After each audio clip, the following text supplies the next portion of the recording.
présente le nouveau projet. C'est pas à moi. Une 504 pick-up. Hé hé. Donc c'est pas à moi. C'est à mon oncle. C'est pour ça que je l'ai fait, parce que sinon je l'aurais pas fait. Parce que c'est dans la famille, voilà. Il me fait confiance. Donc il sait comment je bosse et voilà. Je connais depuis longtemps quand même. Donc il en voulait depuis très longtemps, mais il trouvait pas, surtout il cherchait pas trop, parce que il connaît trop rien en mécanique, donc c'est le meilleur moyen de se faire avoir, c'est d'acheter une 504 qui a l'air propre, parce que c'est des merdes, souvent, très souvent.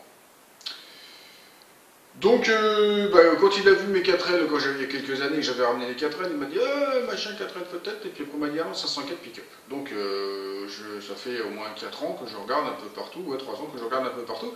Les 504 pick-up, je vais t'en voir. Dès qu'ils ont vu du prix, elles auraient dû être bien et qu'ils ne l'étaient pas. Des trucs tordus, pourris, rouillés. Enfin bref, les 504 pick-up ou même 504 tout court, ça a une cote énorme maintenant. Je ne parle pas des d'Angèle ou des breaks, et des breaks d'Angèle, qui est exorbitante pour ce que c'est, et qui sont des voitures souvent fatiguées, maquillées, enfin bon, limite il faut aller les chercher en Afrique, elles sont peut-être en meilleur état là-bas maintenant. Donc on va faire le tour du propriétaire, parce qu'on l'a acheté la semaine dernière. C'est pas moi qui l'ai payé, c'est ça que j'aime bien, mais c'est moi qui vais la chercher, parce qu'il n'est pas dans le coin. Donc je vais lui mettre à niveau, parce qu'elle n'est pas à niveau. Hein, mais pour avoir une belle base, il faut mettre beaucoup d'argent. Enfin, beaucoup d'argent. Je trouve trop d'argent, mais bon, c'est comme ça, c'est mon point de vue. Mais elle n'a pas tous les tares qu'ont beaucoup de 504. Elle est très bien entretenue, elle a toujours dormi, j'ai l'impression tout bien nettoyé, tout entretenu, dormi au sec. Enfin bon. Même si elle a la même type de vie que le C15, c'est-à-dire certainement la chasse, parce que ça, elle vient d'une ferme. Donc elle a baladé des big bags et de bois, donc, mais avec quelqu'un de maniaque et qui avait protégé la benne, qui faisait attention et tout, donc c'est vachement important. Bon allez, on va faire le tour de ce qu'il y a à voir, à faire et à pas faire.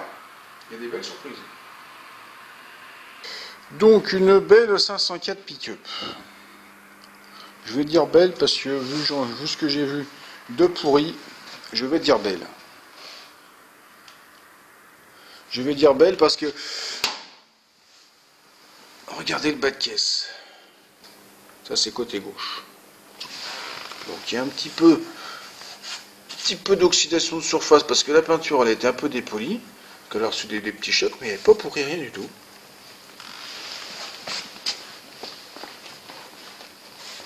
Et ça sur toute la longueur. Il y a un petit point de corrosion là, ici. Bon, on va peut-être y voir, mettre un petit patch. Mais c'est tout. Là, je vais dire moins belle, de ce côté-là. Parce que ce côté-là, le longeron, il n'est pas beau là. Il y a des petits pics, machin, comme ça. Donc, je sais pas comment c'est dedans.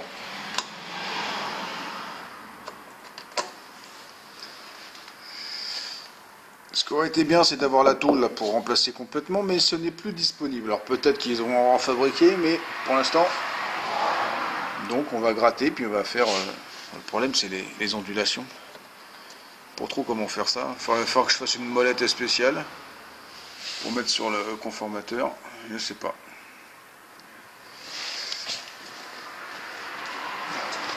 Parce qu'à l'arrière, par contre, c'est très moche. Là, il n'y a plus d'ondulation. Je pense que tout ça, c'est rempli. J'espère qu'il n'y a pas trop de mousse polyuréthane. Ben, je pense qu'il y a beaucoup de choucroute ou de résine. Ou, je dirais de la résine. Je dirais de la fibre de verre. Oh oui, de la belle fibre de verre. Bon. Il n'y a que là, mais j'espère que derrière, c'est pas trop pourri. Bon, les bas de caisse sont propres. Voilà. Les portières sont belles. Bon, il y a des autocollants que je vais essayer d'enlever. La peinture peut briller.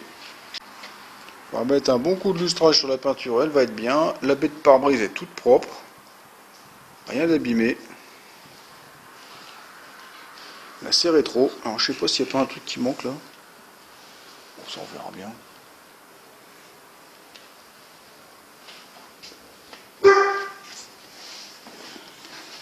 Alors après c'est la benne. La benne est relativement très propre.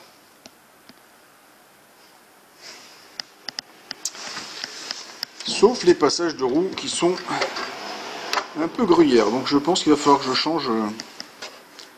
Si ça se trouve, ça se vend les passages de roue. Moi je regarde. Ce sera peut-être plus simple.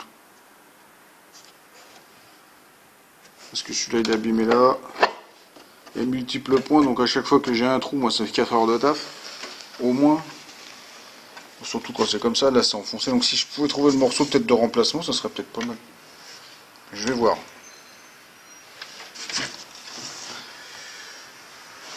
Donc là, effectivement, au niveau des joints de liaison, je pense qu'il faut faire un gros gratte-gratte. Faire un gros gratte-gratte et puis remettre un joint propre. Parce que la liaison avec la cabine, c'est pareil. On voit que le joint se décolle. Ça s'oxyde derrière. Il y a des points, c'est un peu gonflé. C'est pas forcément dramatique.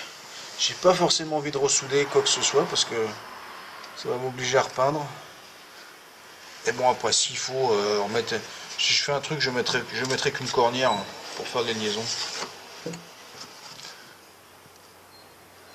après, il y a des petits trucs comme ça liés au fonctionnement, mais j'ai vu des bennes complètement enfoncées, j'ai vu des bennes complètement enfoncées et pourries. Là, il y a une planche de contreplaqué de 22 au moins, 20 ou 22.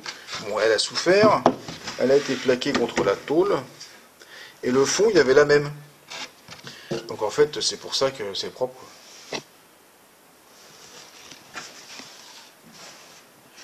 Le haillon arrière, bah, il y a une tôle, une grosse tôle en fer l'armée qui a été mise. Donc forcément, bah, c'est ça qui ça a protégé. Hop. Le haillon, il y a une cornière qui a été mise aussi là. Donc en fait, il n'a pas pris de star. Et en fait, comme il y a une espèce d'arceau qui a été mis là.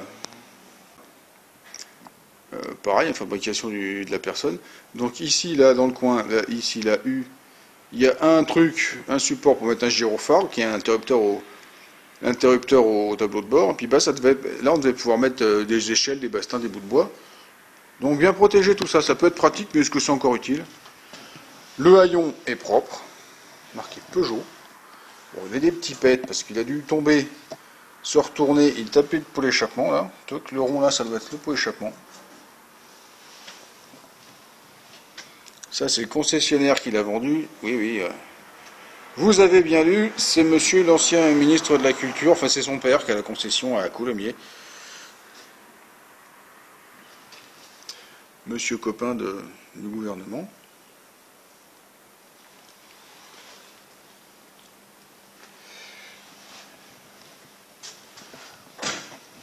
Bon, ici il y a un pétouille. Bon, il va falloir taper, je pense que ça va revenir. Et puis là, c'est pareil, il y a un pétouille. Rien de méchant.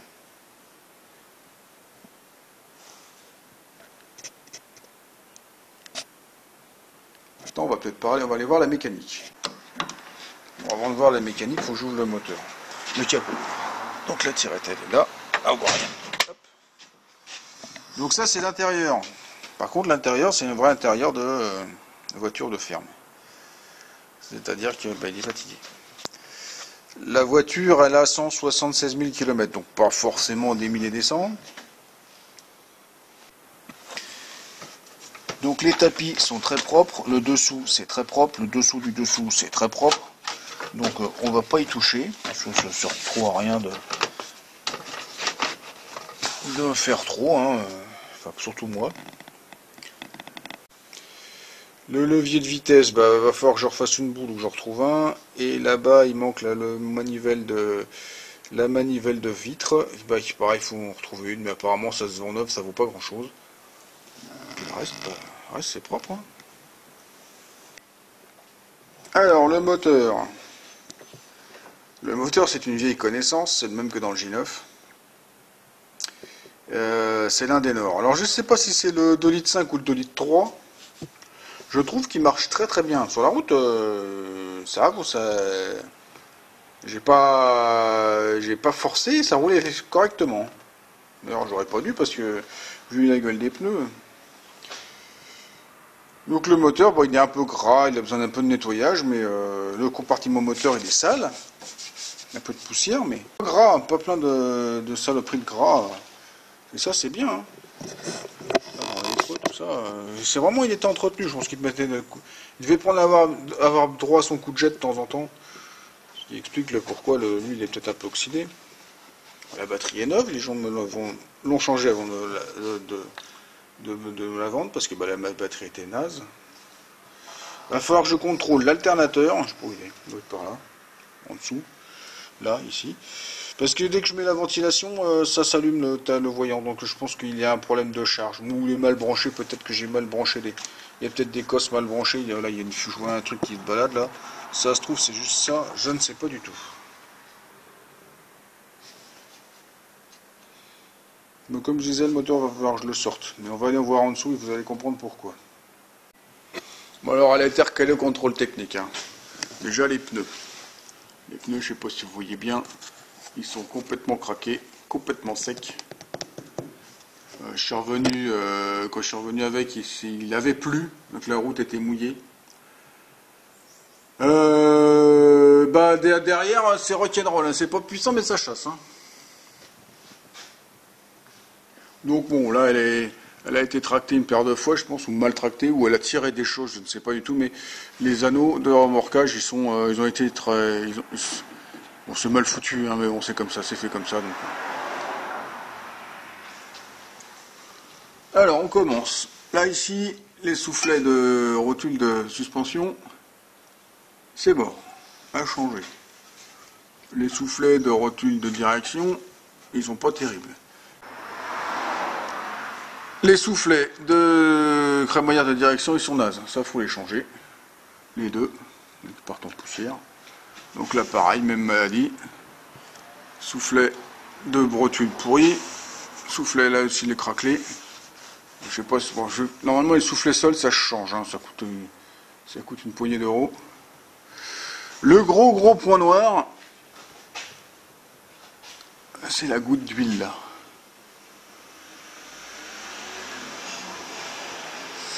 Et le joint, alors je sais pas si c'est un joint, si c'est une filasse, si c'est, enfin bref, sortie de vilebrequin, côté volant moteur, bah qui pisse l'huile.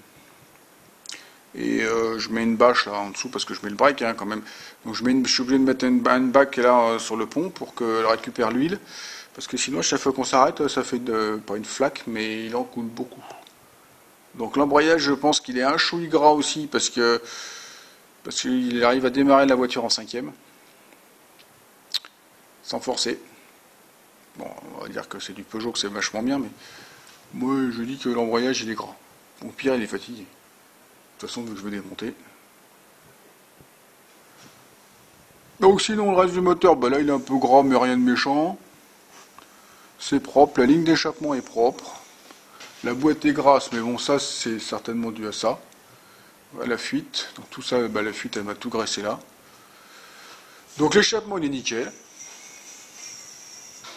Bon, à l'arrière, les lames de suspension, c'est un peu oxydé, mais il n'y a rien de méchant. Il y a de l'oxydation sur les barres de machin. C'est de l'oxydation de surface, c'est un coup de brosse, un coup de peinture anti-rouille, ça y fera pas de mal du tout. Donc les longerons, bah, ils sont crades aussi, hein. Mais bon, il y a de la terre, ça me rappelle le C15, mais en moins quoi.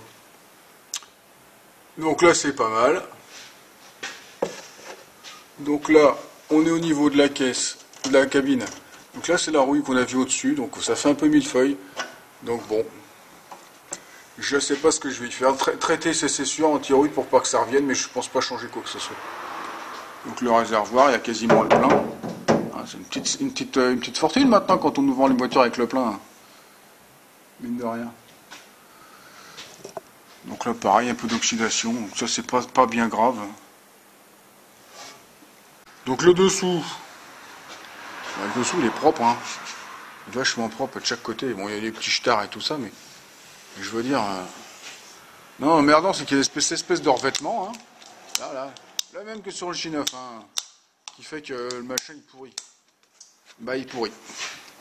Donc en fait, j'avais pas vu avant, je viens de le voir là en grattant tout à l'heure. Ici, là, bah ça, la liaison elle est pourrie. Là, ici de ce côté-là, j'ai un petit peu d'oxydation, donc ça m'a fait pourrir la liaison ici, là, le bout de tôle. Il faut gratter tout ça puis remettre de la peinture. Et de ce côté-là, par contre, ben, l'oxydation s'est foutue vraiment dessous. Donc là, pour gratter, c'est pas méchant. Mais là, ça a pourri. Donc il va falloir que je fasse une pièce qui reprend de là et puis qui referme ici. Donc bon. Voilà, on voit mieux comme ça. Ouais, faut pour cacher la lumière. Ah, bref, là j'ai un patch à mettre.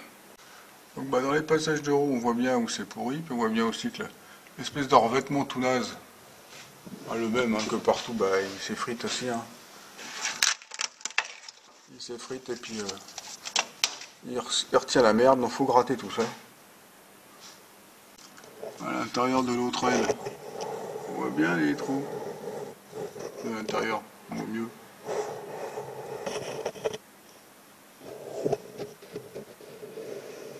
Toujours ce fameux revêtement merdique là. Bon, ça c'était mes yeux. À l'arrière, il y a une roue de secours. Bah, qui est vraiment de secours, hein, parce que il est usé.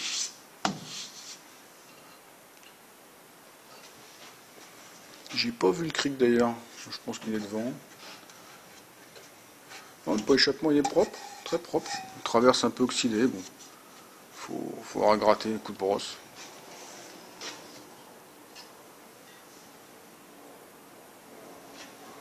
Les pneus arrière, c'est pareil, ils sont moins usés, mais ils sont secs.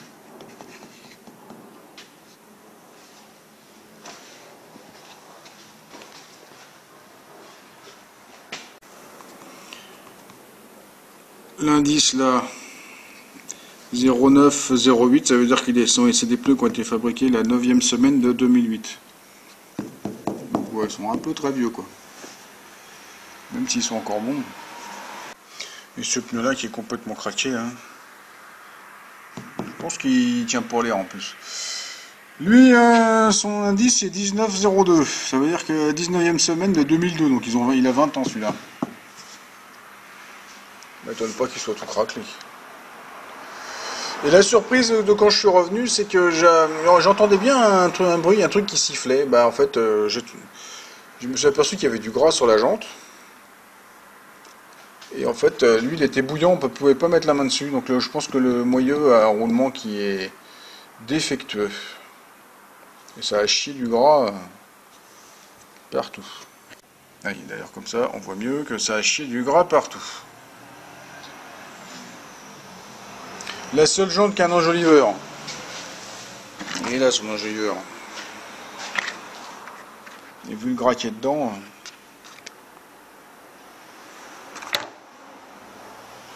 Ouais, ça c'est le super revêtement qui s'enlève. Je sais pas pourquoi ils ont mis ça chez Peugeot, c'était vraiment un nid à merde. Et bien sûr, j'ai la bâche hein, qui va sur le... Elle est là. Qui va sur la benne. Il y a la bâche et les arceaux là. J'ai tout démonté tout à l'heure parce qu'en fait ça prend une place folle. Et puis comme j'ai besoin de... Je peux pas le laisser sur la voiture sinon je peux pas la monter. Elle touche le plafond.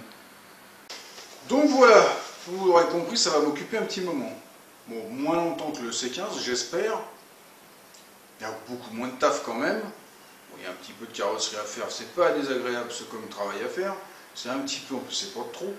Les passages d'aile, c'est des trucs faciles à faire, il n'y a pas trop, bon, à part là-dessous, là, les petits coins, mais il y a, puis l'extérieur, le machin, donc ça va aller. Bon, il va falloir sortir la mécanique, bon ça m'enchante pas, mais bon, c'est pas trop compliqué à faire. Voilà, donc vous aurez compris que là, bah, je vais y m'attaquer rapidement à ça.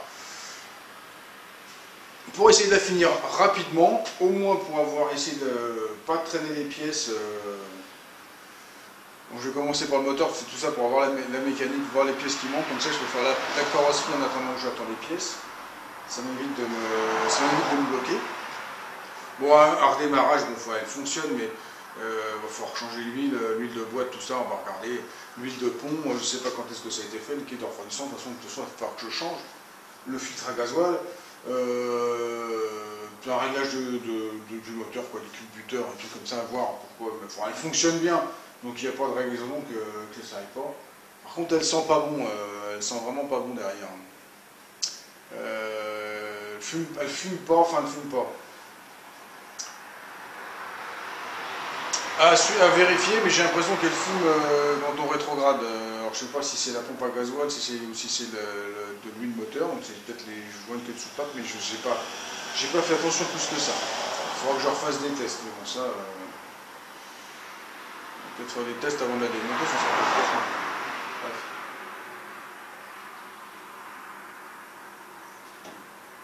Voilà,